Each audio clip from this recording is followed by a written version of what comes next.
One thing to say about change. Change can feel really, really, really scary. Especially if in the past, anytime you've tried to change, people have given you a lot of change back messages.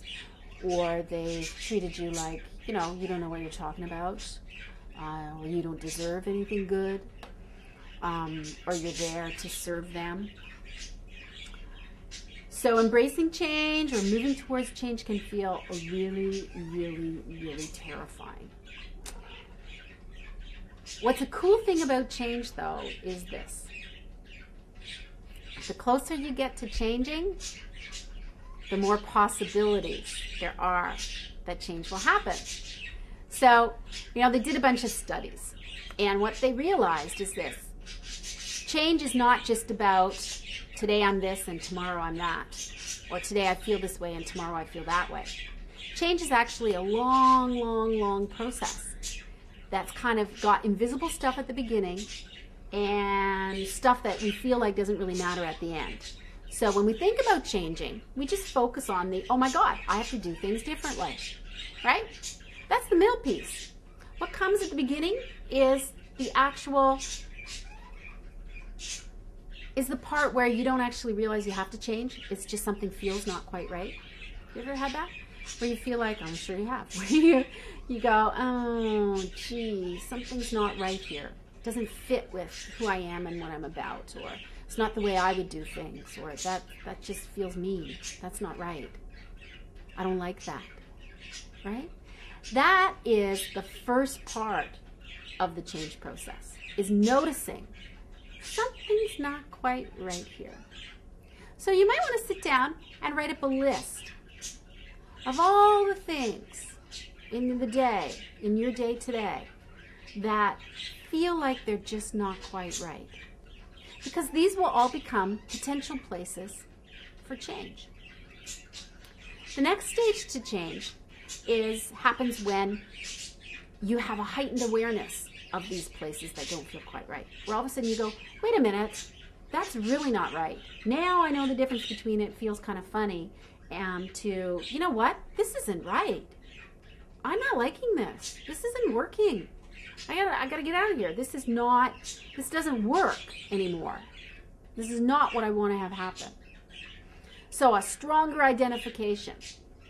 That's when you can say to yourself, aha, I know that this is a place where change has to happen. So increased awareness. The next stage that comes after that is you actually get committed to making a change. You identify the change, and then you say, oh, okay, I'm going to actually do something about it. And you'd think that that's the time that change actually happens, but it's not. There's something that happens first. And what happens before that is you start imagining what could happen with all these changes. So you start imagining the way that your life could be different. You start imagining solutions. You start imagining how you would be different in the world. And that's a really, really cool stage to be in. That's a stage of unlimited possibilities if you want it to be.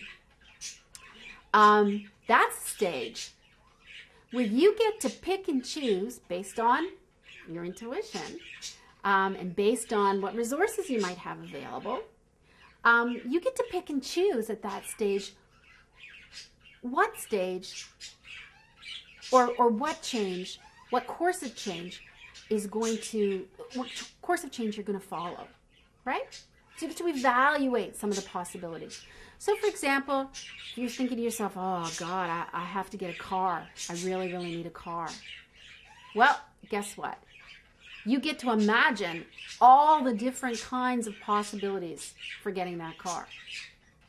And this is a great thing to do with a friend or do with somebody else who's in group with you.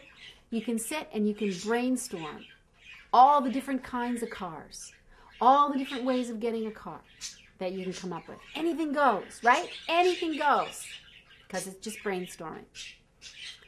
After you've brainstormed, you get to go back and evaluate which one of those possibilities, those amazing possibilities, might actually work for you.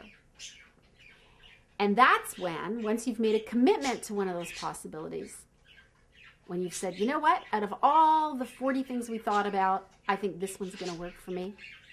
That's when you actually get to start making a plan. Right? You still have to make the plan before you can actually change anything. See, there's a lot of stuff that has to happen before you actually make a change, right? That most of the time is invisible. So you make a plan.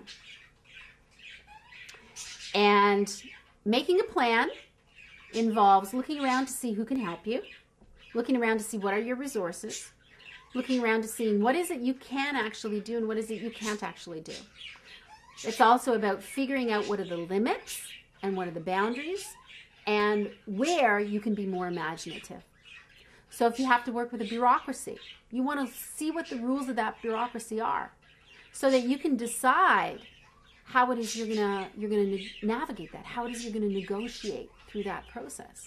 So you can create the best plan possible for you. Once you've got your plan in place, you actually start doing it, right? This is a piece that sometimes people completely forget about. They go, oh, I've got my plan, and, well, you know, now I'm not going to do it, right? Because sometimes doing it is actually a little bit harder than planning it.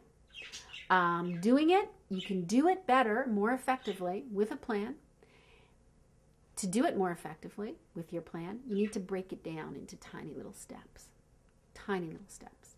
And I'm sure you've heard other people talk about how to do that in tiny little steps, so I won't spend any time on that. The other piece that happens after the change, right, is actually maintaining the change. How do you maintain the change? If the change feels good, you might want to maintain it. If the change doesn't feel good, again, important to navigate by joy, right? If it feels good, if it's serving you, if you're benefiting from it, if good stuff is starting to happen, then you might want to stick with that change. So you need to start thinking about, at that point, evaluating the change and thinking about how to keep it going, how to maintain it.